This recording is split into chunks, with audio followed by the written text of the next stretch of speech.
Spartacus. His name echoes through the annals of history, not as a king or emperor, but as a man who defied the might of Rome. Born a slave, he would lead one of the greatest rebellions the ancient world had ever seen. A revolt that shook the very foundations of the Roman Empire. Today, on Nexus, we uncover the remarkable story of Spartacus, the gladiator who challenged Rome.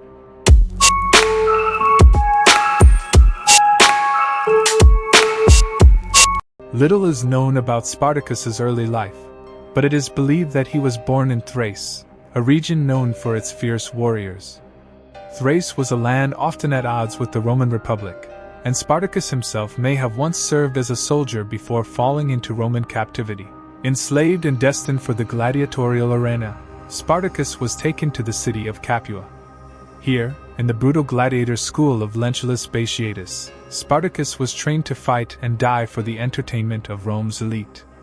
Yet even in chains, Spartacus harbored dreams of freedom, not just for himself but for all those who were enslaved by the mighty Republic.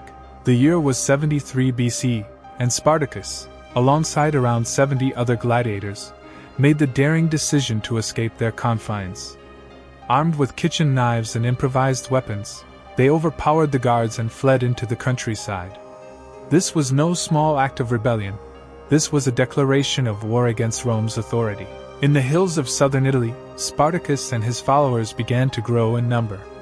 Slaves from across the region, inspired by the boldness of the gladiators, joined the cause.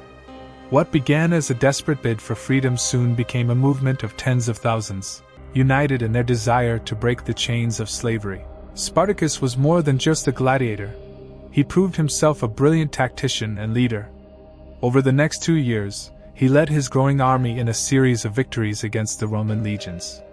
The rebellion's strength lay not only in their numbers but in their knowledge of the terrain and guerrilla tactics, which constantly outmaneuvered the rigid Roman military. Roman commanders underestimated Spartacus, dismissing him and his followers as nothing more than a mob of escaped slaves. Yet, with every victory, the rebellion gained momentum, and Rome grew increasingly desperate to quell the uprising. Despite their success, Spartacus had one goal above all others: to lead his people to freedom beyond the reach of Roman rule. His plan was to march north, cross the Alps, and escape into the lands beyond Rome's influence. For a time, it seemed as though freedom was within their grasp, but the rebellion was divided. Many of Spartacus's followers, emboldened by their victories, wanted to march on Rome itself, to take the fight directly to the heart of the Republic. Spartacus, however, knew that such a move would be catastrophic. His army was not equipped to siege the greatest city in the world. Rome could no longer ignore the threat posed by Spartacus and his army. The Senate entrusted the task of crushing the rebellion to Marcus Licinius Crassus, one of the wealthiest and most powerful men in Rome. Crassus was determined to restore Roman pride, and he commanded a force of 50,000 highly trained legionaries to hunt down Spartacus.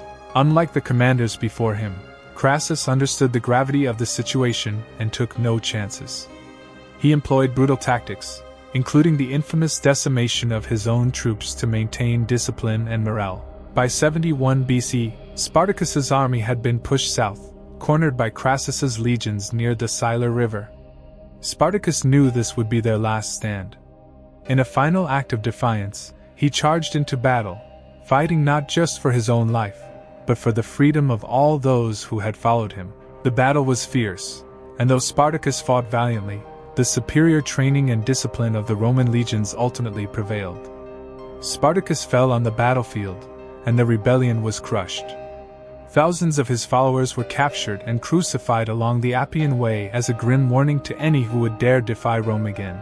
Though Spartacus's rebellion was ultimately defeated, his legacy has endured through the centuries. He became a symbol of resistance against oppression, inspiring countless revolutions and uprisings throughout history.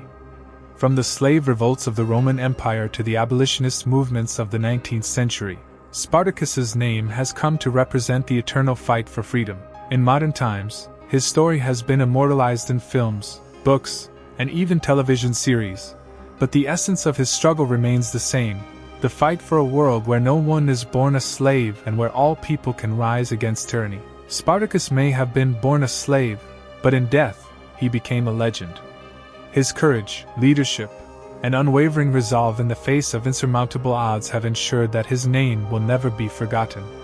He challenged one of the greatest empires in history and left behind a legacy that continues to inspire. What do you think? Was Spartacus a hero of the people or a misguided rebel? Let us know in the comments. Don't forget to like, share, and subscribe to Nexus for more deep dives into history's most fascinating stories.